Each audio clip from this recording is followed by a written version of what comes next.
Many people come to visit Alice's grave today and have for many years. They leave remembrances for her, and they often do a ritual of walking around her grave. She's often seen here in the churchyard walking and looking for her ring. Where's Alice? I heard something when you guys were like at 13, honestly. Like you heard something that way, I heard something over there, but I heard a stick break. Place a ring on top of her grave, walk 13 times backwards, say her name. Supposedly Alice is supposed to pop up and see if that's the ring that she lost from her beloved. Well, we did that, and a friend of mine decided that when nothing happened, she'd jump on that slab and to proclaim Alice was a fake. And we're all horrified that she did that, but we all kind of laughed at when we got back to our car. 2 tires were flat, and there was no one at that cemetery but us. Nobody. And then you realize, was Alice really here? Did she really do this to us? Yes, she did. She did. I'm thoroughly convinced. I've told my grandchildren this. I've told all my friends. I've taken them to that grave, and I forbid them to walk on that slab. She's seen too on the banks of the creek in Murrells Inlet where her old summer home was, looking by the water and asking my ring, "Have you seen my ring?" Alice Flagg was 15 years old when this story began. She was the daughter of a rice planter who had died, and she was being raised by her brother, her older brother, medical doctor and plantation owner Alice Flagg, and her mother. She met a young lumberman, and he was a fine, handsome, strapping young man, and it was what we'd call love at first sight. Allard asked Alice not to see this young man anymore, but the timing was terrible. He had just given her a ring.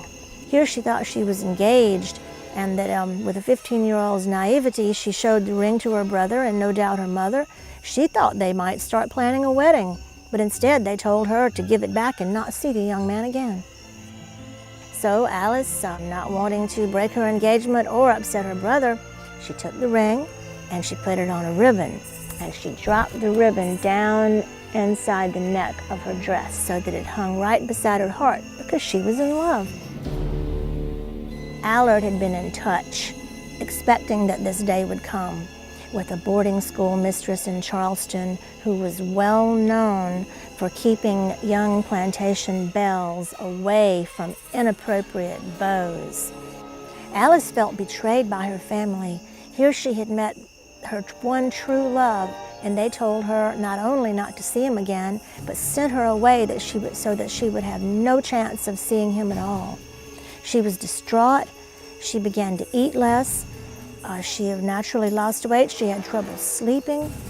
Malaria was as rampant in the low country, or was, and Alice succumbed to malaria. By the time word got to him up here in Murrells Inlet, and he got down to the boarding school to see about his sister, she had fallen into a coma.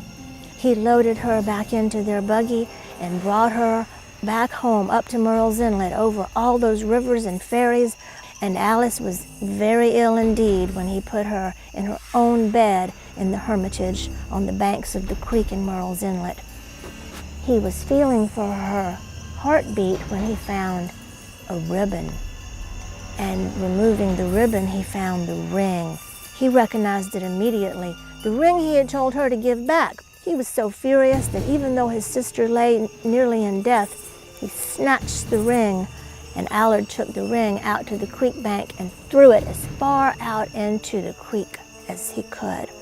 Alice did rally from her coma. Weakly, she felt for the ribbon, which the ring was attached to. The ribbon wasn't there. She began to frantically feel for the ribbon. The ring wasn't there either. They were gone. My ring.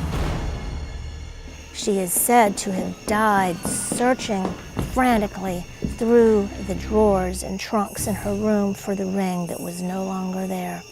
Alice was brought here to All Saints Waccamaw Episcopal Churchyard and laid to rest.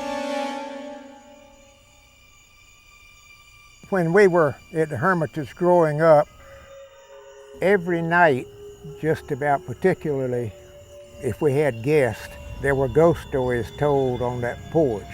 And so everybody in the area was familiar with Alice. When they told us the stories, we bought into it like stock and barrel. They were young. We believed it.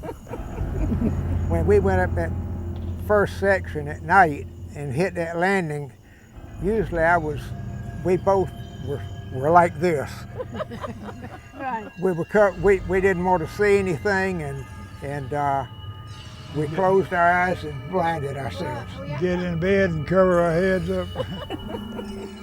Well, one night during World War II, Sis Peterkin, our sister, was outside in a hammock on the front of the Hermitage, and it was kind of a stormy night, and she screamed. And when she screamed, I went outside. She pointed, and I saw something white that just was doing this, and she said, when I got there, that it had already been coming down. That's why she screamed. Sis and Granny, their mother, they said that they saw a woman pass through the middle in white, just kind of float through. But they both had vivid imaginations. Okay, the facts that we have, we know that she was born in about 1833 and she died in 1849. Logic tells us that there's no way they would have carried a body in a wagon to Paula's Island when they had a cemetery right over here, which was already started as a Flagg burial ground. And a friend of mine found that and showed it to me, saying that Alice was buried at Cedar Hill, which is Blaine Cemetery. We understand that Joe and Bill's grandmother and her sister started the story of Alice and the young man that she was supposed to be dating to entertain the teachers that Grandpapa was boarding. The story on the ring being thrown in the creek and telling people to hunt the ring, the story about going around the grave down at All Saints, and those stories we think were invented by our Uncle Clarke. And he was writing and selling pamphlets and books.